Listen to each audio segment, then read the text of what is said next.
بسم اللہ الرحمن الرحیم۔ صرف 5 منٹ کا مدرسہ، قرآن و حدیث کی روشنی میں فرشتوں کی پیدائش۔ مسلم شریف میں ہے کہ اللہ تعالیٰ نے فرشتوں کو نور سے پیدا فرمایا۔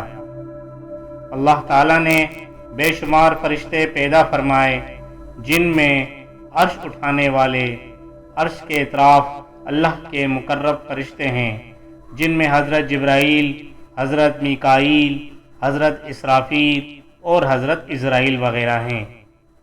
اور اللہ تعالیٰ نے کائنات کے نظام میں فرشتوں کو لگا دیا، جن کا ذکر قرآن میں بھی ہے۔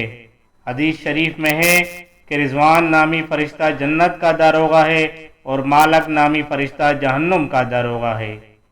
قرآن میں اللہ تعالیٰ فرماتا ہے، اللہ نے بہت سارے فرشتے پیدا فرمائے، کسی کے پر 2 3 4 بنائے، وہ پیدا کرنے میں جو چاہتا ہے زیادہ کر دیتا ہے۔